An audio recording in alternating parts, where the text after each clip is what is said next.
दोस्तों ये स्टोरी का 24वां भाग है। अगर आपने इस स्टोरी के पिछले वाले भाग नहीं देखे तो मैंने प्लेलिस्ट में मेंशन कर दिया, आप जरूर जाकर के चेकआउट करें।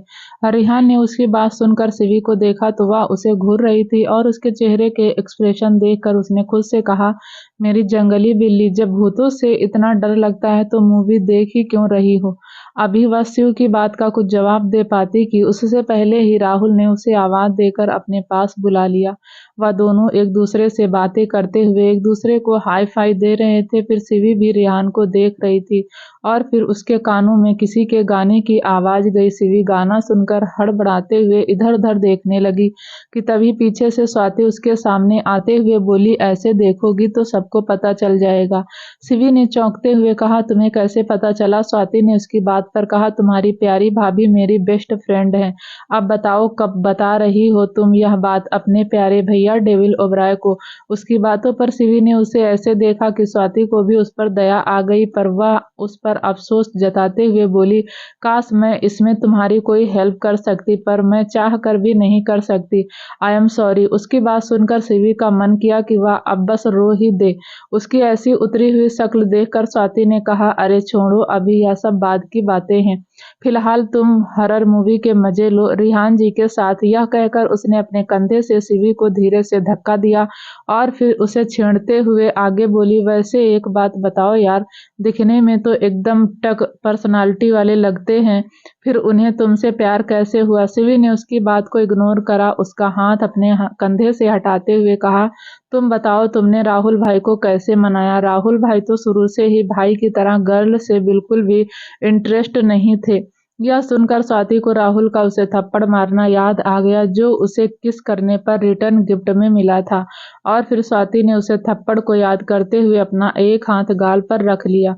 शिवी ने उसे खोए देखकर अपना एक हाथ उसके सामने हिलाते हुए कहा, ओह हेलो स्वाति मैडम, कहाँ खो गई आप। उसकी बात सुनकर वह अपने ख्यालों से बाहर आते हुए बोली, बहुत लंबी कहानी है, कभी फुर्सत में सुनाऊंगी। उसकी बात पर शिवी कुछ कहती उससे पहले शिव और राहुल ने दोनों से कहा, चलो सब सारी तैयारियां हो गई हैं। यह कहते हुए शिव आंसू को देख रहा था जिसके चेहरे पर सारे जहां का डर दिख रहा था, और उसे देखकर उसने धीरे से खुद से कहा, तुम्हें डराने की उसका इतना डरा हुआ चेहरा देखकर शिव मन ही मन रोमांचित हो गया था।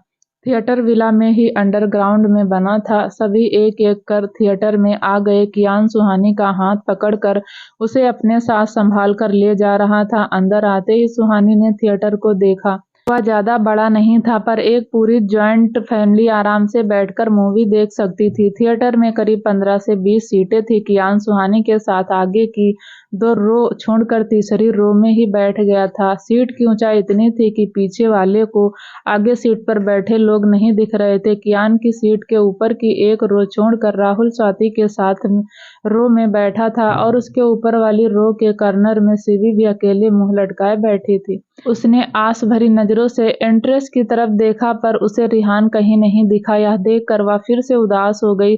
सबसे ऊपर डरी सहमी आंसू बैठी थी और अपने हाथ में पकड़े चिप्स के पैकेट से मुंह बनाए चिप्स खा रही थी।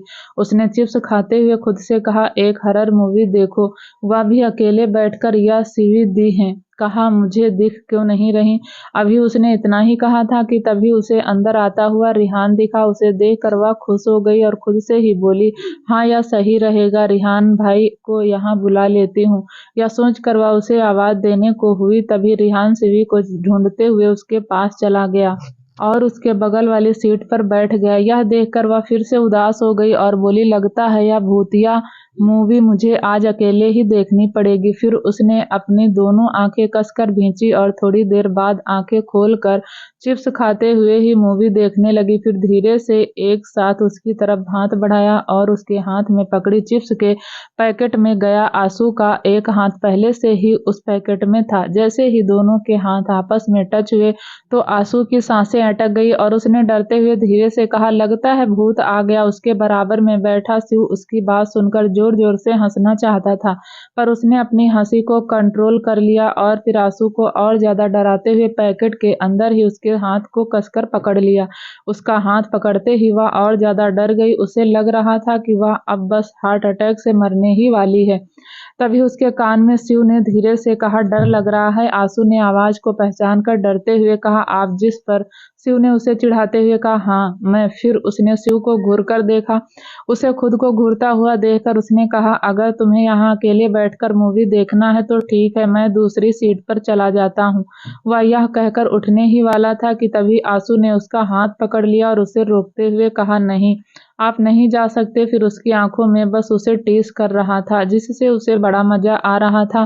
फिर शिव मुस्कुराते हुए बैठ गया और उसके पैकेट से चिप्स निकालकर खाने लगा। जब भी दोनों के हाथ आपस में टकराते तो दोनों एक दूसरे को देखते और फिर जल्दी से अपनी नजरें फेर लेते। सबसे आगे कियान और सुहानी एक साथ बैठे थे। वह भूतों के डर से उससे चिपक कर बैठी थी। कियान ने भी उसे अपनी बाहों के घेरे में ले रखा था। सुहानी का सिर उसके सीने पर था। वह अपनी दोनों आंखें बंद किए बैठी थी। फिर सुहानी ने डरते हुए कहा, क्या वह चला गया? जिस पर कियान ने स्माइल करते हुए धीरे से कहा, हाँ चला गया, अब आंखें खोल लो अपनी। उसकी बात सुनकर उसने जैसे ही अपनी आंखें खोली तो उसी टाइम फिर से भूत की एंट्री हो गई। यह देखकर सुहानी ने जल्दी से अपनी आंखें बंद करते हुए कहा, आपने झूठ क्यों कहा? यह तो गया ही नहीं है। उसे इतना करते देखकर कियान ने उसे और भी कसकर अपनी बाहों में भरते हुए कहा, इतना क्यों डर रही हो? यह रियल नहीं है। सुहानी ने आंखें बंद किए हुए ही मुंह बनाकर कहा, आपको नहीं पता यह सपने में आते हैं और फिर इतना टॉर्चर करते हैं कि अकेले वॉशरूम जाने में भी डर लगता है। उसके मुंह से भूतों की इतनी तारीफ सुनकर वह खुद को स्माइल करने से रोक नहीं पा रहा था। स्वाति का भी कुछ ऐसा ही हाल था। उसने अपने चेहरे को हाथों से ढक रखा था और वह अपनी फिंगर्स के बीच से मूवी देख रही थी। सुहानी की तरफ वह भी भूत के आ जाने पर अपने चेहरे को ढक लेती थी। राहुल उसके डर का अच्छे से फायदा उठा रहा था। जहां स्वाति का सारा ध्यान भूत पर था, वहीं राहुल का हाथ उसकी कमर पर था। बीच बीच में उसके होंठ स्वाति के गालों को छू जाते और फिर वह उसे घूर कर देखती। स्वाति और राहुल की रो के पीछे बैठे रिहान और सिवी एक दूसरे की आंखों में देख रहे थे। उन्हें मूवी से कोई लेना देना ही नहीं था। रिहान ने सिवी की आंखों में देखते हुए कहा, हम यहाँ मूवी देखने आए हैं ना? तो उसकी बात पर सिवी ने कहा, देख तो रही हूँ मैं अपने हीरो को। यह कहकर उसने रिहान के गाल पर किस कर दिया। सिवी की बातों और उनकी किस उसके होंठों पर स्माइल दे आई। रिहान ने उसकी नाक खींचते हुए कहा, बहुत शरारती हो गई हो। यह कहकर उसने सिवी के हाथ पर किस किया और उसकी आंखों में देखते हुए धीरे से कहा, डर नहीं लगता तुम्हें? तुम्हारे दोनों भाई यहाँ मौजूद हैं। उसने जैसे ही यह सुना तो वह जल्दी से सीधी होकर बैठ गई। उसे इतना डरते हुए देखकर रिहान को हंसी आ गई। उसने चॉकलेट को अनरैप किया और उसे सिवी की तरफ बढ़ाते हुए कहा, इसे खा लो, थोड़ा डर कम हो जाएगा। यह कहकर वह मुस्कुरा रहा था। फिर सिवी ने चॉकलेट खाते हुए कहा, भाई का नाम लेकर ऐसे डराया ना करो आप, किसी दिन मुझे हार्ट अटैक आ जाएगा। उसके यह कहने से ही रिहान ने उसके होंठों पर अपनी एक उंगली रख दी।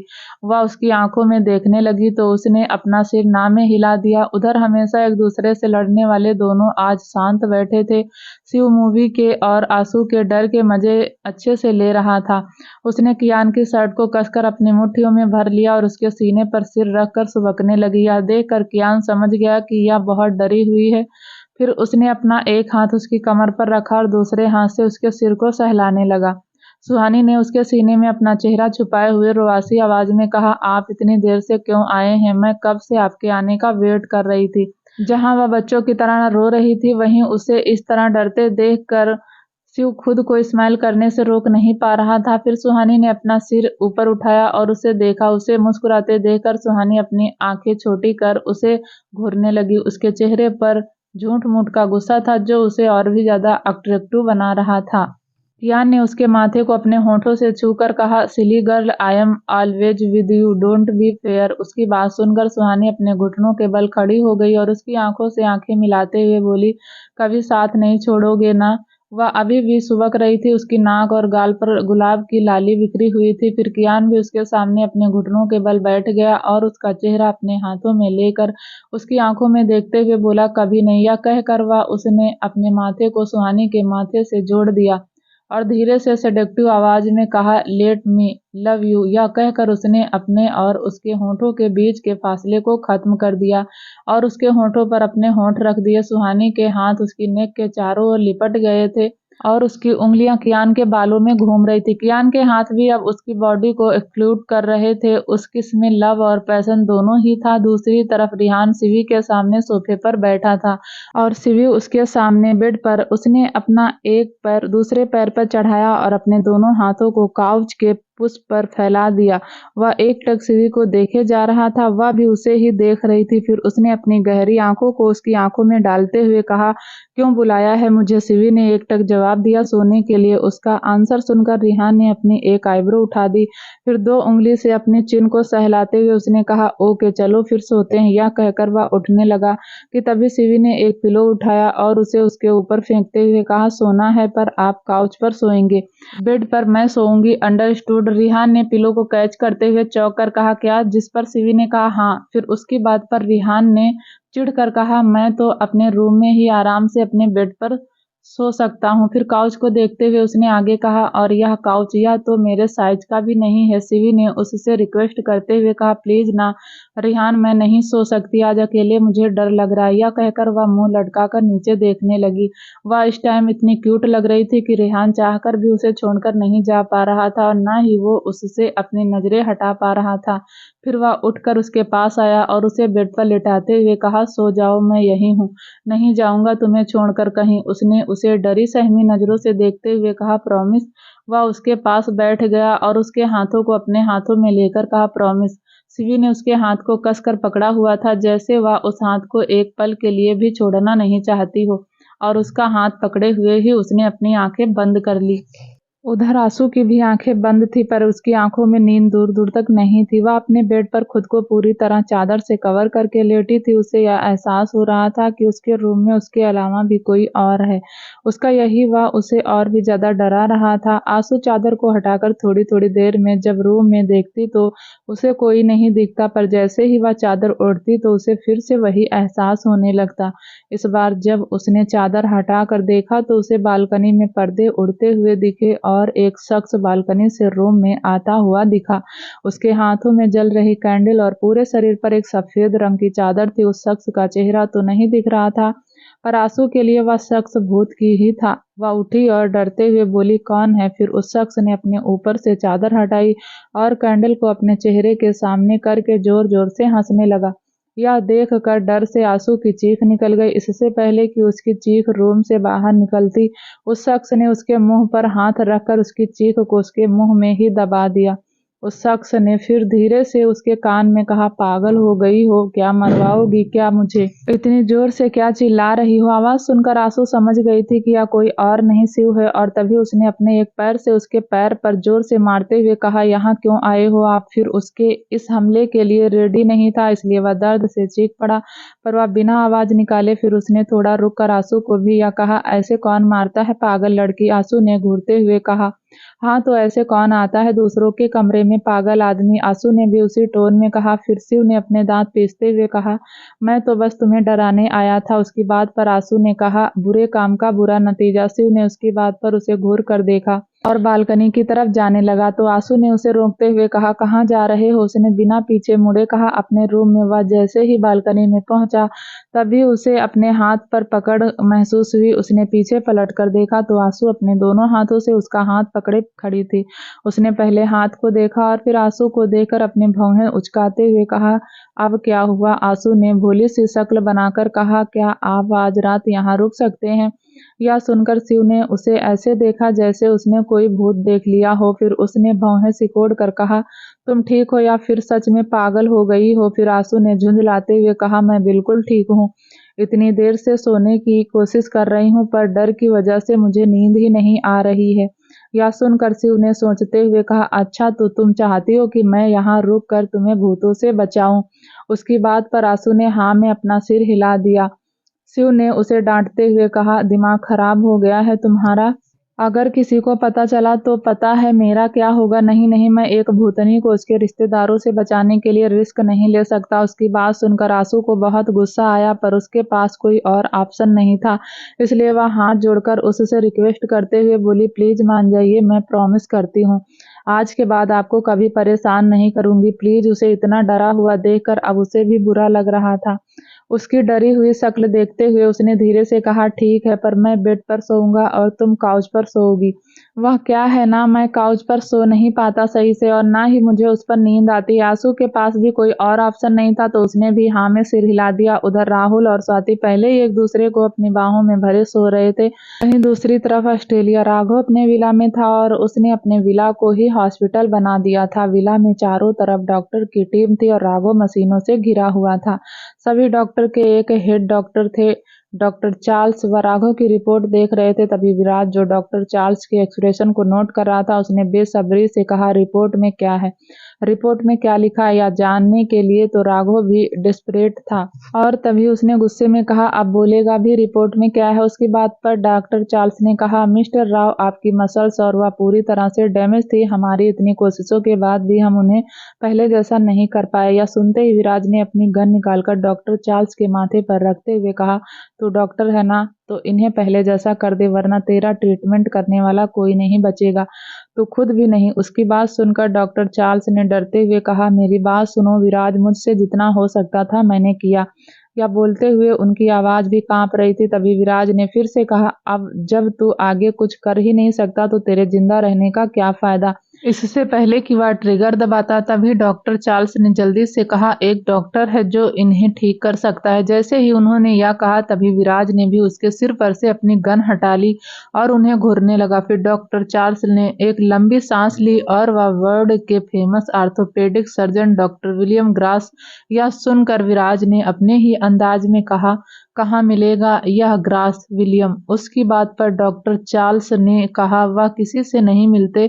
तभी विराज ने एटीट्यूड दिखाते हुए कहा, पर हमसे तो उन्हें मिलना ही पड़ेगा।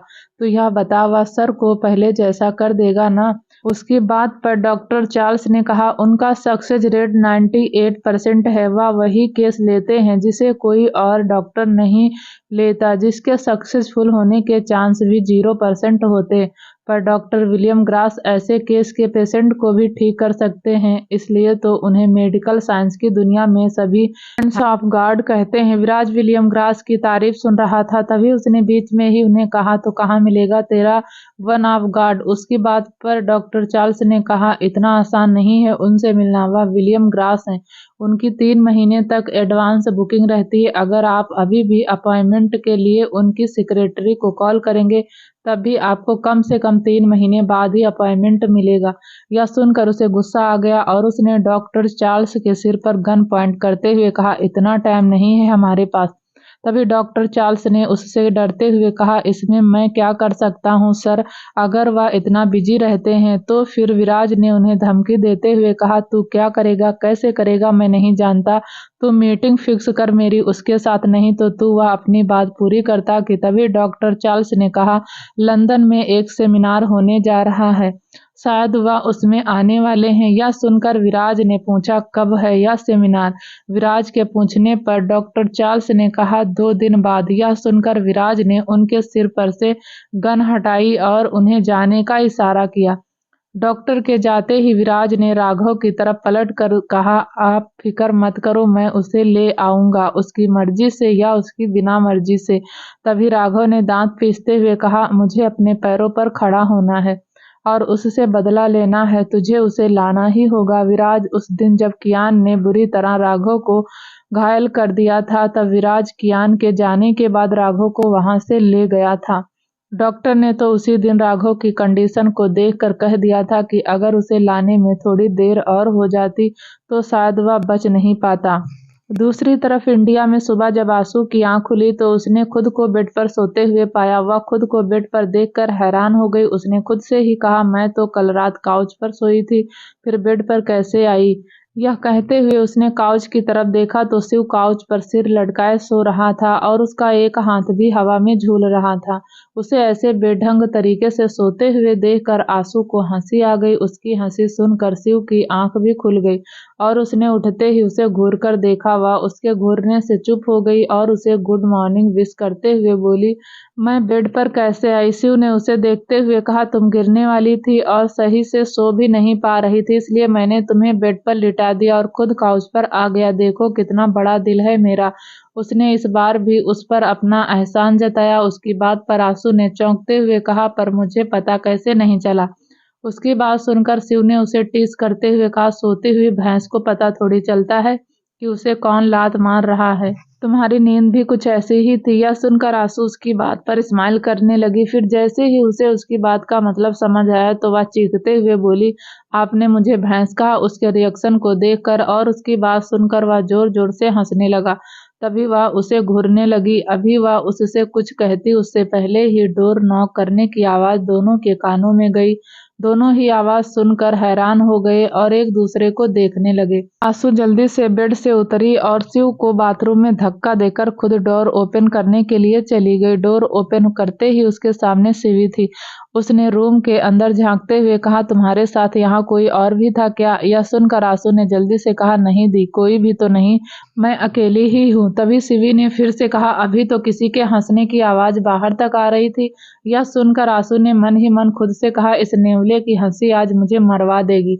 यह कहकर उसने शिवी से कहा कि वह मेरे हंसने की आवाज थी, वह मेरी फ्रेंड ने मुझे एक जोक सेंड किया था, उसी को पढ़कर हंसी आ गई थी। उसकी बात पर शिवी ने हाँ कहकर आगे कहा, रेडी होकर नीचे आ जाओ, सब वेट कर रहे हैं। उसके जाते ही आंसू ने डोर अंदर से लॉक किया और खुद से कहा, थैंक गॉड बच गई, अभी तो मर ही जाती। फिर उसने जल्दी से जाकर बाथरूम के डोर पर नॉक किया और धीरे से बोली, बाहर आ जाओ, पर अंदर से शिव का कोई रिप्लाई नहीं आया।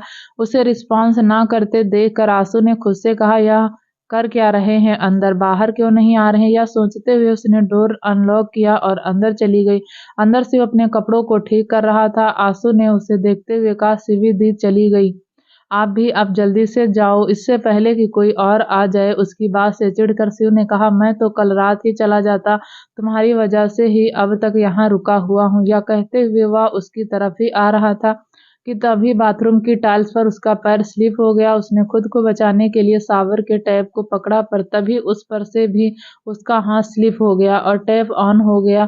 शिव गिरने ही वाला था कि तभी आंसू ने उसे कमर से पकड़ लिया, पर पतली दुबली आंसू उसे संभाल नहीं पाई और उसके साथ ही नीचे गिर गई। वह शिव के ऊपर थी और शिव उसके नीचे था। दोनों के ऊपर शावर का पानी गिर रहा था, जिससे दोनों ही भीग गए थे। एक दूसरे के ऊपर होने की वजह से दोनों एक दूसरे की धड़कन को भी महसूस कर रहे थे।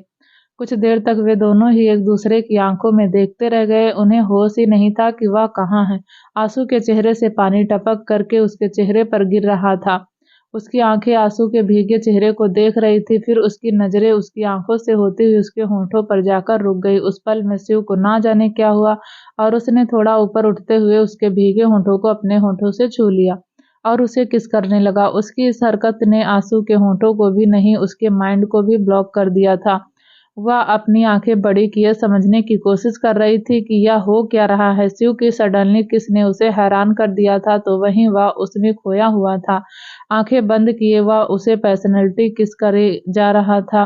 शावर का ठंडा पानी दोनों को ही भिगो रहा था, पर इसके विपरीत दोनों की बॉडी कांप रही थी। वह जब अपने सेंस में आई तो उसने शिव को कंधे से पकड़ा, उसे खुद से दूर धकेला और खुद जल्दी से उठकर खड़ी हो गई। वह बिना एक पल की देरी किए वहां से भाग गई।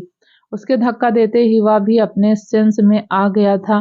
फिर तभी उसने रियलाइज किया कि उसने अभी अभी क्या कर दिया है। तभी उसने गुस्से में एक पंच बनाया और उसे जोर से बाथरूम के फर्श पर मारा। उसे दर्द हो रहा था, पर उसके गुस्से के आगे उसे यह दर्द भी फील नहीं हो रहा था। शिव ने अपने गीले बालों को एक हाथ से ऊपर किया और आंखें भींचते हुए कहा, how can you do that, यह तूने क्या कर दिया शिव? यह कहते हुए वह उठा और बाथरूम से बाहर आया। उसने पूरे रूम में देखा, पर उसे आंसू कहीं नहीं दिखी। वह बालकनी से वापस अपने रूम में चला गया। उधर ब्रेकफास्ट टेबल पर जहां सब ब्रेकफास्ट कर रहे थे, तो वहीं दो लोग वहां से गायब थे। कियान ब्रेकफास्ट करके जाने लगा तो राहुल भी उसके साथ जाने लगा। तभी उसने जाते हुए बिना राहुल की तरफ देखे कहा, तुम्हें नहीं लगता तुम कुछ? उसने अभी इतना ही कहा था कि तभी राहुल ने उसकी बात को पूरा करते हुए कहा, सॉरी सर, मैं उस दिन ही बताने वाला था, पर उस दिन ही कॉलेज वाला एक्सीडेंट हो गया था। उसकी बात पर कियान ने कहा कि उन्हें ले आइए। राहुल ने कहा हाँ, उन्हें ले आए हैं और उन्हें भी वहीं रखा है जहां विष्णु को रखा था। उसकी बात पर कियान ने विला से निकलते हुए कहा, I want to meet him right now. Rahul ने ओके कहा और कार का डोर ओपन कर दिया। रिहान उस टाइम अंदर आ रहा था। दोनों को बाहर जाते देखकर उसने अपना फोन निकाला और किसी को कॉल किया। फिर कॉल रिसीव होते ही दूसरी तरफ से कॉल पर सुन रहे शख्स ने कहा, कुछ पता चला? तभी उस शख्स ने कहा, अभी तो नहीं सर, सालों पुराना केस है, थोड़ा और टाइम लगेगा। रिहान ने इतना सुनकर कॉल कट कर दिया। तभी फिर उसका फोन रिंग हुआ। उसने स्क्रीन पर फ्लैश हो रहे नाम को देखा। नाम देखते ही उसकी आंखें गुस्से से भर गई। फिर उसने इधर उधर देखा और कॉल रिसीव करते हुए गुस्से में कहा, कहा था ना मुझे कॉल मत करना, मैं ही तुम्हें कॉल करूंगा। दूसरी तरफ से कॉल पर सुन रहे शख्स ने कहा, सर आपको यहाँ आना पड़ेगा। उस शख्स की बात सुनकर रिहान ने कहा, नो, अभी टाइम नहीं है मेरे पास आने का। यह कहकर उसने कॉल कट कर दिया। रिहान ने सोचते हुए खुद से कहा, मैं वापस आऊंगा पर अभी नहीं, अभी तो मुझे बहुत कुछ करना है। उधर कियान और राहुल दोनों उसी जगह पहुंच गए थे जहां उन्होंने पहले विष्णु और लक्ष्य को रखा था। कियान एक रूम में चेयर पर बैठा था और उसके सामने वाली वाल पर एक व्यूइंग ग्लास लगा था जहां से वह उस रूम से अटैच दूसरे रूम में बैठे आदमी को देख रहा था। वह आदमी जिसकी उम्र यही कुछ 55 या 60 साल रही होगी। उसके बाल कुछ हद तक सफेद हो चुके थे, चेहरे पर हल्की झुर्रियां थी और आंखों पर नजर का चश्मा लगा था। कियान उस आदमी को ध्यान से देख रहा था। तभी वह उसे देखते हुए अपने ख्याल में गुम हो गया। एक 4 साल के बच्चे ने ड्राइवर की यूनिफॉर्म पहने 30 साल के आदमी से कहा, क्या अंकल आप ही हर रोज टाइम से आ जाते हो और आपकी वजह से मुझे भी स्कूल जाना पड़ता है।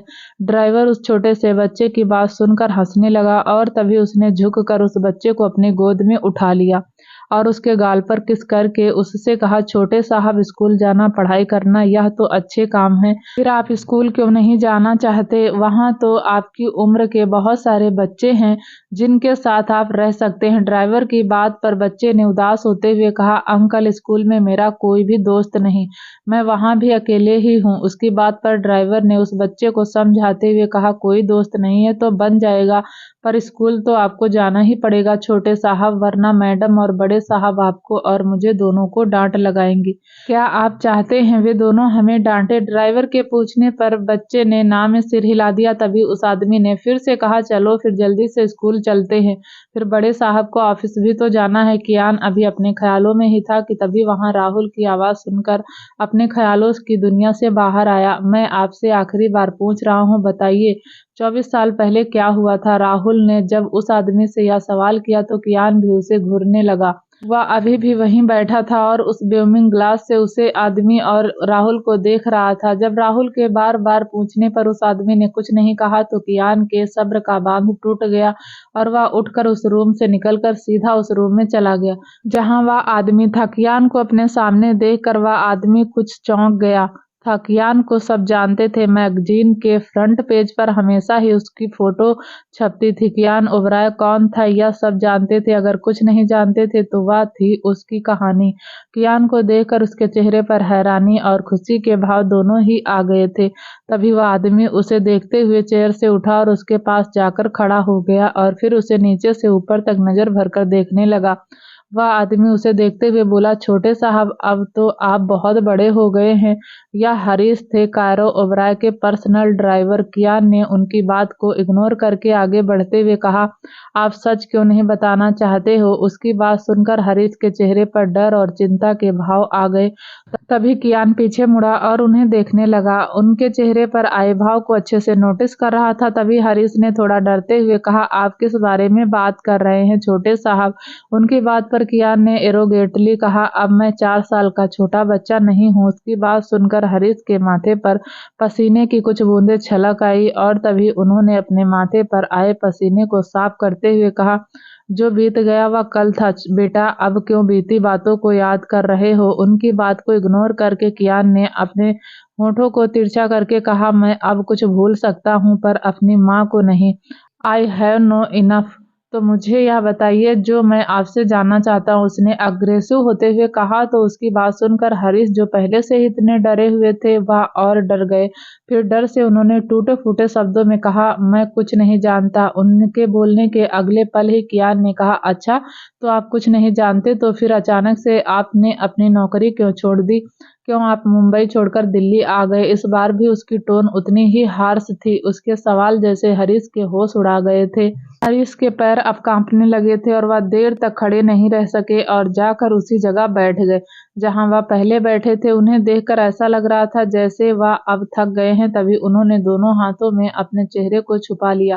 कियान और राहुल दोनों खड़े उन्हें देख रहे थे। कुछ देर तक हरीश ने कियान की तरफ देखते हुए कहा, मैं तो बस एक कठपुतली था उन लोगों के हाथों का। यह सुनकर कियान और राहुल दोनों ही उन्हें देखने लगे। फ्लैशबैक। एक दिन जब हरीश काम करके घर आए तो उनकी पत्नी रो रही थी। उनके रोने की वजह पूछी तो उन्होंने कहा बच्चे स्कूल से घर वापस नहीं आए हैं। और स्कूल में जब पता किया तो स्कूल वालों ने कहा कि स्कूल से बस बच्चों को घर के बाहर छोड़कर आई थी। अगर बस बच्चों को घर के बाहर छोड़कर गई थी तो बच्चे कहाँ गए? यह कहते हुए वह रोने लगी। हरीश अपनी पत्नी की बातें सुनकर सोच में पड़ गए। उन्हें समझ नहीं आ रहा था कि इतनी सी देर में बच्चे कहाँ जा सकते हैं। वह अभी यह सब सोच ही रहे थे कि तभी लैंडलाइन पर फोन आया। उन्होंने फोन उठाया तो सामने से एक अनजान आदमी की आवाज आई। उस अनजान आदमी ने फोन पर हरीश से कहा, तुम्हारे बच्चे मेरे पास हैं। उस आदमी की बात सुनकर हरीश ने कहा, मैं एक मामूली सा ड्राइवर हूँ। मैं इतना अमीर नहीं हूँ कि आपकी मांग को पूरा कर सकूंगा। अभी बोल ही रहे थे कि तभी उस आदमी ने उन्हें रोकते हुए बीच में कहा, हमें तुमसे पैसे नहीं चाहिए। यह सुनकर हरीश चौंक गए और फिर खुद को संभालते हुए उन्होंने कहा, फिर मेरे बच्चों को किडनैप क्यों किया है तुमने? उनकी बात पर उस आदमी ने कहा, तू एक मामूली ड्राइवर नहीं है, तू कायरो ओबराय का पर्सनल ड्राइवर है, तो तू मामूली कैसे हो सकता है? हरीश को उस आदमी की बातें नहीं समझ आ रही थी। तभी उन्होंने उस आदमी के आगे गिड़गिड़ाते हुए कहा, मेरे बच्चों को छोड़ दो। उनकी बात पर उस आदमी ने कहा, ठीक है, मैं तेरे बच्चों को जिंदा छोड़ दूंगा अगर तू कल काम पर नहीं जाएगा तो। यह सुनकर उन्हें समझ नहीं आ रहा था कि वह आदमी उनके सामने ऐसी शर्त क्यों रख रहा है। उस आदमी ने अपनी बात कहकर फोन कट कर दिया था और हरीश कॉल पर अभी भी हेलो हेलो कर रहे थे। उनके पास उस आदमी की बात मानने के सिवा दूसरा कोई रास्ता नहीं था, इसलिए उसने जैसा कहा था हरीश ने वैसा ही किया। अगले दिन वह मेंशन नहीं गए। पूरा एक दिन इंतजार करने के बाद सुबह के 5 बजे हरीश के घर के दरवाजे पर किसी ने नॉक किया। उन्होंने जैसे ही दरवाजा खोला तो उनके दोनों बच्चे उनके सामने थे। अपने दोनों बच्चों को सही सलामत देखकर हरीश और उनकी पत्नी दोनों ही खुश हो गए। वह बच्चों के वापस घर आ जाने से खुश थे, पर उन्हें अभी भी कुछ समझ नहीं आ रहा था। तभी उन्होंने सोचते हुए खुद से कहा, किडनैपर ने इस तरह की शर्त क्यों रखी और वादे के मुताबिक बच्चों को सही सलामत घर पर वापस छोड़ दिया। अगले दिन जब हरीश मेंशन गए तब उन्हें पता चला कि उनके बड़े साहब का कल एक्सीडेंट हो गया और उसी एक्सीडेंट के दौरान ही मेघना ओबराय की सांसें रुक गई। यह सब जानने के बाद वह सोच में तो पड़ गए थे, पर उन्हें कुछ समझ नहीं आया। कुछ दिन और ऐसे ही बीत गए थे कि तभी एक दिन जब वह अपने बेटे के साथ मार्केट गए तभी उनके बेटे ने एक आदमी की तरफ इशारा करते हुए कहा, पापा, यह वही आदमी है जिसने उस दिन मेरा और दीदी का किडनैप किया था। वह अपने बेटे की बात सुनकर चौंक गए और फिर उस आदमी का पीछा करने लगे। पीछा करते हुए वह उनके अड्डे तक पहुंच गए थे। वह आदमी अपने साथी से पैसे मांग रहा था, पर उसके साथी ने उसे पैसा देने से मना कर दिया। गुस्से में आकर उस आदमी ने कहा, वह काम हम दोनों ने मिलकर किया था तो पैसे भी बराबर ही बचेंगे। पर तभी दूसरे आदमी ने पहले आदमी को धक्का देते हुए कहा, तूने तो सिर्फ बच्चों को किडनैप किया था, उन्हें मारने का बंदोबस्त तो मैंने किया था। जब दूसरे आदमी की बात सुनकर पहले आदमी ने कहा, अगर तू मुझे पैसे नहीं देगा तो मैं यह सब सबको बता दूंगा। तभी दूसरे आदमी ने उसे समझाते हुए कहा, भूल से या भी गलती मत करना, वरना यह तेरे साथ साथ मुझे भी मार डालेगा। एक गलती तो पहले ही हो गई है। वह बच गया और उसकी बीवी मर गई। जैसे ही हरीश ने यह सुना तो वह चौंक गए और उनके हाथ से सब्जियों की थैली नीचे गिर गई। तभी उन लोगों की नजर उन पर और उनके छोटे बेटे पर गई। उस दिन तो उन्होंने कैसे भी करके उन आदमियों से अपनी जान बचा ली थी और वहां से अपने बेटे के साथ भाग गए थे। वह यह सारी बातें कायरो को बताना चाहते थे, पर उन तक पहुंचने के हर रास्ते को उन लोगों ने बंद कर दिया था। और तभी हरीश ने खुद को और अपनी फैमिली को बचाने के लिए पुणे छोड़ दिया और दिल्ली आ गए। Flashback and. कियान रिहान की मुट्ठी उनकी बातें सुनकर गुस्से में फंस गई थी। वह जानता था कि उसके पापा के दुश्मन बहुत हैं, पर उनके दुश्मनों का शिकार उसकी माँ बनेगी या उसने कभी नहीं सोचा था। तभी उसने गुस्से में कहा, क्या आप उन आदमियों को आज भी पहचान सकते हैं? यह सुनकर हरीश ने हाँ में अपना सिर हिला दिया। राहुल चुपचाप वहां खड़ा सारी बातें सुन रहा था कि तभी उसने मन ही मन खुद से कहा, सर के दुश्मनों की लिस्ट तो डे बाय डे बढ़ती ही जा रही है, ना जाने अब क्या होने वाला है। कियान हरीश की बात सुनने के बाद जाने लगा कि तभी हरीश ने उसे रोकते हुए कहा, बेटा वे लोग बहुत ही खतरनाक हैं। उन्होंने बहुत ही समझदारी से बड़ी साहब और मैडम पर हमला किया था। वह लोग जानते थे कि मैं उनका पर्सनल ड्राइवर हूँ, बड़े साहब की कार में चलाता था या वह खुद चलाते थे, और जब भी मैं ड्राइविंग सीट पर बैठता था तो कार को अच्छे से चेक करता था। वह लोग मेंशन की एक एक बात जानते थे। बेटा वे लोग सच में बहुत खतरनाक हैं। उनकी बात सुनकर कियान ने कहा, वह कितने भी डेंजरस क्यों ना हो, पर मुझसे ज्यादा नहीं। I will find deal. जहां एक तरफ कियान को 24 साल पहले अपने पेरेंट्स पर हुए हमले का सच पता चला था, जिसे सब महज एक्सीडेंट मानते थे, पर उसके विपरीत वह एक फुल प्रूफ प्लान मर्डर था, तो वहीं दूसरी तरफ ऑस्ट्रेलिया में विराज डॉक्टर चार्ल्स के साथ लंदन के लिए उड़ान भर रहे प्लेन में था। विराज ने डॉक्टर चार्ल्स को डराते हुए कहा, देख ले जाकर अगर वह ग्रास विलियम। तभी उसे बीच में ही टोकते हुए डॉक्टर चार्ल्स ने कहा, सर विलियम ग्रास। उसकी बात पर झल लाते हुए विराज ने कहा, हाँ हाँ वही, अगर वह नहीं मिला तो तेरी लाश भी किसी को नहीं मिलेगी। उसकी बात सुनकर डॉक्टर चार्ल्स ने डरते हुए कहा, सर इन्फॉर्मेशन 100% सही है, वह आ रहे हैं सेमिनार में। यह सुनकर विराज ने गुस्से में कहा, अगर वह नहीं आया तो तेरी मौत भी 100% तय है। विराज की बातों ने डॉक्टर चार्ल्स को बुरी तरह डरा दिया था। वह आगे बिना कुछ बोले चुपचाप अपनी सीट पर बैठे रहे। दूसरी तरफ एक लाइन में एक लड़का जिसकी उम्र लगभग 28 साल होगी, वह स्टडी रूम में बैठा लैपटॉप पर काम कर रहा था। तभी उसकी उंगलियां जो कि कीबोर्ड पर नाच रही थी, वह अचानक से रुक गई। फिर तभी उसने सभी ओपन प्रोग्राम फाइल्स को क्लोज कर दिया, और उसके फाइल क्लोज करते ही लैपटॉप की डिस्प्ले पर एक लड़की की फोटो दिखने लगी। वह लड़का उस लड़की की फोटो को देखने लगा। उस फोटो में वह लड़की अकेली नहीं थी, वह लड़का भी फोटो में उसके साथ था। उसने फोटो को देखते हुए मन ही मन खुद से कहा, जब से तुम्हारे जिंदा होने की खबर मिली है तब से तुम्हें ढूंढने के लिए क्या कुछ नहीं किया मैंने, पर अब तक तुम्हारे बारे में कुछ पता नहीं कर पाया। तुम कहाँ हो, किस हाल में हो, कुछ नहीं जानता मैं। वह लड़का फोटो को देखते हुए उससे बात कर ही रहा था कि तभी उसे पीछे से एक आवाज सुनाई दी। आवाज सुनकर जब वह लड़का पीछे मुड़ा तो उसके सामने उसकी असिस्टेंट यशिका खड़ी थी। वह 23 साल की थी, उसकी 5 फुट 3 इंच हाइट थी और वह खूबसूरत चेहरे की मालकिन थी। उसकी स्माइल प्राइस लिस्ट थी, वह जब भी स्माइल करती तो और ज्यादा खूबसूरत लगती। यशिका ने मुस्कुराते हुए उस लड़के से कहा, सर आपके लिए कॉल है। उस लड़के ने उसके हाथ से फोन लिया और हेलो बोलकर दूसरी तरफ से बोल रहे शख्स की बात सुनने लगा। दूसरी तरफ की बात सुनकर लड़के ने कहा, सॉरी बट मैं एजाज चीफ गेस्ट सेमिनार में नहीं जाना चाहता। मैं सबकी तरह ही सर्जन बनकर सेमिनार में शामिल होना चाहता हूँ। उस लड़के ने इस बात को इतनी गंभीरता से कहा था कि दूसरी तरफ कॉल पर सुन रहे शख्स को उसकी बात माननी ही पड़ी, और उसने उसकी बात मानते हुए कहा, आप जैसा चाहते हैं वैसा ही होगा, पर आप सेमिनार में आएंगे ना मिस्टर ग्रास? उसकी बात पर मिस्टर ग्रास ने कहा, yes I am coming. Call cut होने के बाद विलियम ग्रास ने यशिका को फोन देते हुए कहा, पैकिंग कर लो अपनी, हमें 2 दिन के लिए लंदन जाना है। उसकी बात सुनकर यशिका ने चौंकते हुए कहा, क्या? कहाँ सर? अभी आपने लंदन? वह भी अकेले? उसकी बात पर विलियम ने एक हाथ से अपना माथा सहलाते हुए कहा, यशिका मैं भी जा रहा हूँ, तुम्हें मैं अकेले नहीं भेज रहा हूँ। यशिका जिसकी प्यारी सी गोल गोल आंखें थी, वह उनसे उसे देखते हुए और अपनी लंबी घनी पलकों को झपकाकर सुर्ख लाल होठों को गोल करके बोली, सर मेरे पेरेंट्स अलाउड नहीं करेंगे। उसकी बात से विलियम ने फ्रस्ट्रेट होकर कहा, यशिका हम वहाँ पिकनिक मनाने नहीं जा रहे हैं। जो तुम्हारे पेरेंट्स हमें अलाउ नहीं करेंगे, हम सेमिनार अटेंड करने जा रहे हैं, अंडरस्टूड? यह कहते हुए उसने अपने शब्दों पर जोर दिया।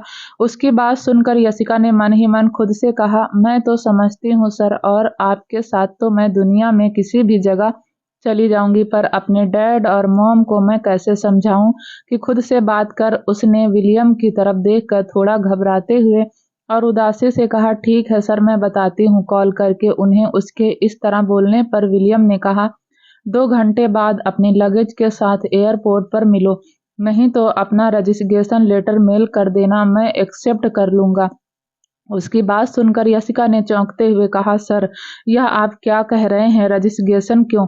सर, मैं आपको 1 घंटे में एयरपोर्ट पर मिलती हूँ ना। यह कहकर वह बिना उसकी बात सुने वहां से 9-2-11 हो गई। वहीं जब विलियम ने उसके बदलते एक्सप्रेशन को देखा तो उसे हंसी आ गई और उसने हंसते हुए ही कहा, क्रेजी गर्ल। दूसरी तरफ इंडिया में कियान हरीश से मिलने के बाद अपने ऑफिस आ गया था। वह अपने सामने रखी फाइल्स को एक एक करके चेक करते हुए उन पर साइन कर रहा था। तभी उसके केबिन का डोर नॉक हुआ। उसने डोर की तरफ बिना देखे कहा, कम इन। उसके या कहते ही एक लड़का अंदर आया। कियान ने देखा तो सामने कोई और नहीं, अर्पित खड़ा था। 5 फुट 9 इंच हाइट, तीखे नैन नक्श और फेयर कम्प्लेक्स। अर्पित भी राहुल और शिव की तरह हैंडसम दिखता था। कियान गो, या कहते हुए उसने अपने हाथ में पकड़ी फाइल को उसके सामने रख दी और वापस से सीधे खड़े होकर उसने कहा, आपका शक सही था, वह वही है। उसके ऑस्ट्रेलिया से वापस आते ही कियान ने उसे एक और काम दे दिया था जिसे करने में वह भी बिजी हो गया था और आज सबूत के साथ वह उसके सामने खड़ा था। उसकी बात पर कियान अपने होठों को तिरछा करके मुस्कुराने लगा। तभी अर्पित ने फिर से कहा, सर, अब तो सच हमारे सामने है, क्या आप उनके अगेंस्ट एक्शन नहीं लेंगे? उसके सवाल पर कियान ने कहा, अभी नहीं। यह कहकर उसने आगे कहा, तुम्हारे लिए एक और काम है।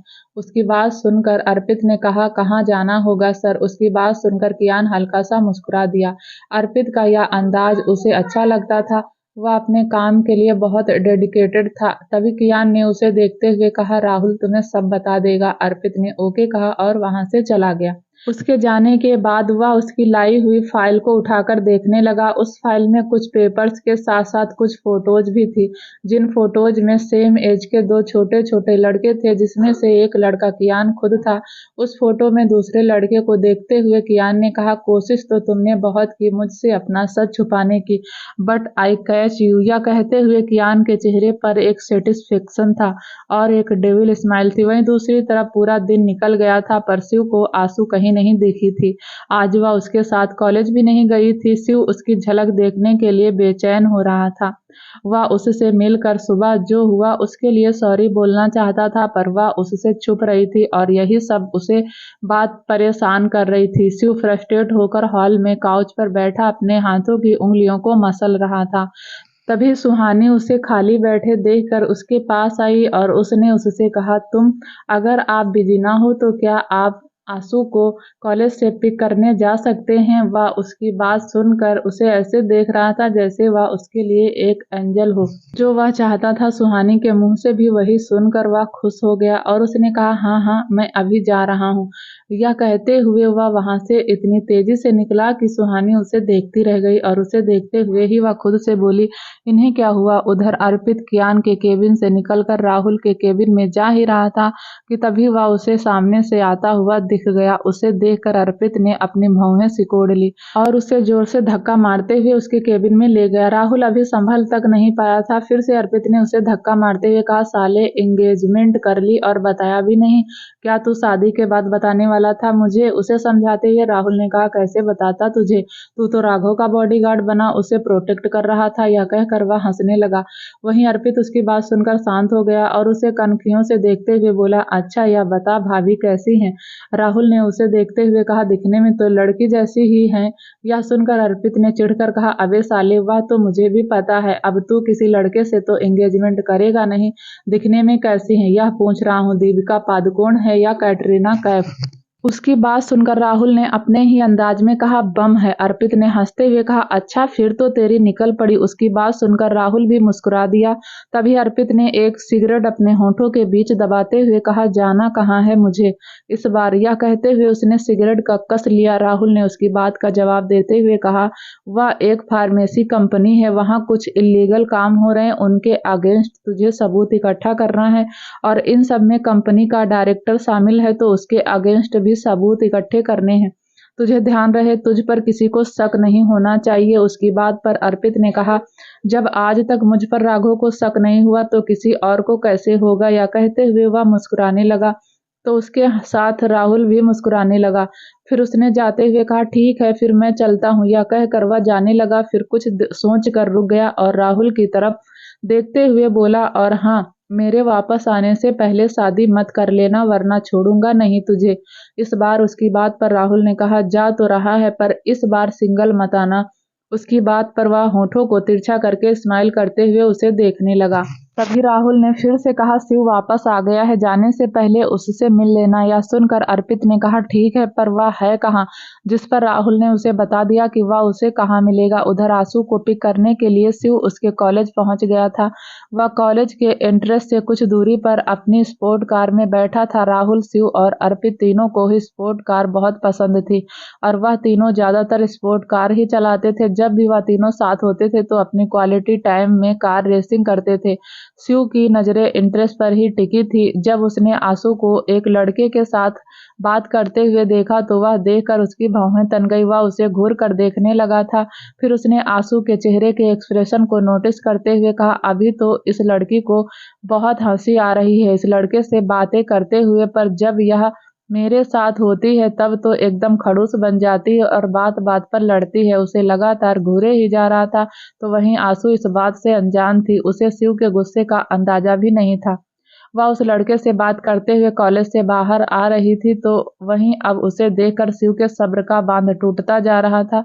उसकी पकड़ स्टीयरिंग पर कस गई थी। फिर उसने अपना फोन लिया और आंसू का नंबर डायल करके उसे कॉल कर दिया। आंसू ने फोन रिंग होने पर अपना फोन देखा तो शिव का नाम देखकर वह चिढ़ गई और खुद से बोली, अब यह क्यों मुझे कॉल कर रहे हैं। यह कहते हुए उसने उसकी कॉल कट कर दी और वापस से उस लड़के से बातें करने लगी। यह सब देखकर शिव गुस्से से लाल हो गया और तभी वह कार से निकला और बिना किसी की परवाह किए आंसू के पास जाकर उसका हाथ पकड़ लिया। वह उसे वहां देखकर चौंक गई थी। तभी शिव ने रूड टोन में कहा, चलो। यह सब देखकर वह लड़का जिसे आंसू बात कर रही थी उसने शिव को आंसू का हाथ पकड़े हुए देखकर गुस्से में कहा, तुम ऐसे जबरदस्ती नहीं कर सकते मेरी फ्रेंड के साथ। उसकी बात सुनकर शिव ने एक नजर उस लड़के को देखा। वह लड़का देखने में दुबला पतला था और उसकी आंखों पर काले फ्रेम का मोटा सा चश्मा चढ़ा हुआ था। तभी उस लड़के ने फिर से कहा, तुम आंसू के साथ जबरदस्ती नहीं कर सकते। उसके मुंह से आंसू का नाम सुनकर शिव को अच्छा नहीं लगा। तभी उसने मन ही मन खुद से कहा, इसे तो मैं मार भी नहीं सकता, यह तो पहले से ही मरा हुआ है। फिर शिव ने उस लड़के को घूर कर देखते हुए कहा, वाह, तो तुझे यह जबरदस्ती लगता है। उसकी बात पर उस लड़के ने अपना चश्मा ठीक करते हुए धीरे से कहा, हाँ। तभी शिव ने आंसू को अपने कंधे पर उठा लिया और उस लड़के से कहा, जबरदस्ती इसे कहते हैं। वह लड़का पहले ही उसकी पर्सनालिटी को देखकर डर गया था और अब आंसू को उसके इस तरह उठाने से वह और डर गया। उसने शिव से कुछ नहीं कहा और चुपचाप खड़ा रहा। शिव आंसू को अपने कंधे पर उठाए कार की तरफ जा रहा था। उसने उसके पैरों को कसकर पकड़ा हुआ था। वहीं आंसू उसकी पीठ पर मुक्के बरसा रही थी और उसे नीचे उतारने के लिए कह रही थी। पर शिव पर न तो उसके मुक्कों का और न ही उसकी बातों का कोई असर हो रहा था, बल्कि उसके होंठों पर शरारत भरी स्माइल थी। आंसू को ज्यादा छटपटाते हुए देखकर उसने धीरे से उसके बम्प पर अपने एक हाथ से टैप करते हुए कहा, शांत हो, वरना उसने जानबूझकर अपनी बात को बीच में ही अधूरा छोड़ दिया। तो वहीं आंसू उसी पल खामोश हो गई जब उसने उसके बम्प पर टैप किया था। उसे कंधे पर उठाया कॉरिडोर के पास आ गया और कार की बैक सीट पर उसे पटकते हुए खुद ड्राइविंग सीट पर जाकर बैठ गया। वह उसे हैरानी से देख रही थी। उसे तो समझ ही नहीं आ रहा था कि आज उसे हुआ क्या है, वह क्यों ऐसे बिहेव कर रहा है। वहीं शिव अपने होठों पर स्माइल लिए ड्राइव कर रहा था और मन ही मन खुद से बोला, मुझे नहीं पता था कि मैं यहाँ तुमसे सॉरी बोलने आऊंगा और मुझे ही सरप्राइज मिल जाएगा। आंसू उसकी हरकतों के बारे में सोच रही थी। फिर वह बैक सीट से फ्रंट सीट पर आई और उसकी तरफ मुड़ते हुए उसे घूरकर देखते हुए बोली, आप यहाँ क्यों आए हैं और जो अभी आपने किया वह करने की आपकी हिम्मत कैसे हुई। उसकी बात पर शिव उसे मुस्कुराते हुए देखकर बोला, हिम्मत तो बहुत है और जो अभी किया वह तो सिर्फ एक ट्रेलर था, कर तो और भी बहुत कुछ सकता हूँ। उसकी ऐसी बात सुनकर आंसू गुस्से में दांत पीसते हुए बोली, आपका दिमाग खराब हो गया है इसलिए आप इस तरह की बातें कर रहे हैं। शिव ने फिर से उसी टोन में कहा, हाँ, दिमाग तो सच में खराब हो गया है, तुमसे प्यार जो हो गया है। यह कहते हुए वह उसकी ओर देख रहा था। वहीं उसकी बात सुनकर आंसू ने चौंकते हुए कहा, वाट, कुछ भी बकवास किए जा रहे हो आप, मुझे आपके साथ नहीं जाना, स्टॉप द कार। यह कहते हुए वह सामने देखने लगी। उसकी बात का जैसे शिव पर कोई असर ही नहीं हुआ। वह अभी भी मुस्कुराते हुए ड्राइव किए जा रहा था। तभी आंसू ने इस बार चीखते हुए कहा, I said stop the car. उसने इस बार भी आंसू की बात को अनसुना कर दिया। उसे खुद को इग्नोर करते देखकर आंसू ने स्टीयरिंग पर हाथ रखा और उसे इधर से उधर घुमाने लगी। यह देखकर शिव की आंखें बड़ी हो गई और उसने उसे देखते हुए कहा, यह क्या कर रही हो तुम? पागल लड़की, मरवाओगी क्या? अभी अभी तो मैं हॉस्पिटल से वापस आया हूँ और फिर से तुम मुझे हॉस्पिटल भेजना चाहती हो? यह कहते हुए उसने आंसू को देखा। उस पर उसकी बात का कोई असर नहीं हो रहा था। फिर उसने अपने एक हाथ से उसके दोनों हाथों को पकड़ लिया। उसके हाथ इतने छोटे थे कि उसके दोनों हाथ शिव के एक ही हाथ में समा गए। फिर उसने अपने दूसरे हाथ से स्टीयरिंग को संभालते हुए कहा, पागल लड़की, थोड़ी देर शांति से नहीं बैठ सकती क्या तुम? उसकी बात पर आंसू ने गुस्से में कहा, आपकी बकवास सुनने के बाद कैसे शांति से बैठूं मैं? तभी उसने आंसू की बात सुनकर अचानक से ब्रेक लगा दिया और उसकी तरफ देखते हुए कहा, बकवास है? हाँ, तुम्हें मेरी फीलिंग्स बकवास लग रही है? उसके हाथ में अभी भी आंसू के दोनों हाथ थे। शिव के इस तरह बोलने पर वह डरी सहमी नजरों से उसे देख रही थी। तभी शिव ने फिर से कहा, यहाँ मैं तुम्हें सॉरी कहने आया था, क्योंकि सुबह जो हुआ वह नहीं होना चाहिए था, वह गलत था। तभी आंसू ने उसे बीच में रोकते हुए कहा, एग्जैक्टली, सुबह जो हुआ वह गलत था और अभी जो आप कर रहे हैं वह भी गलत ही है। उसकी बात सुनकर शिव ने अपने मन में ही खुद से कहा, गलती तो मेरे दिल ने की है तुमसे प्यार करने की, और अब मुझे यह गलती अच्छी लग रही है। खुद से बात करके उसने आंसू से कहा, पहले मेरी पूरी बात तो सुनो। यह सुनकर वह शांत हो गई। उसे चुप देखकर शिव ने आगे कहा, यहाँ आने से पहले वह सब गलत लग रहा था, पर यहाँ आने के बाद सब सही लगने लगा है। यह कहते हुए वह उसकी आंखों में देख रहा था, तो वहीं आंसू उसे कंफ्यूजन होते हुए देख रही थी। क्या होगा आगे जानने के लिए प्लीज दोस्तों चैनल को लाइक शेयर सब्सक्राइब जरूर करें, ताकि जब भी वीडियो डालें आपको नोटिफिकेशन तुरंत मिले। तब तक के लिए नमस्कार, धन्यवाद।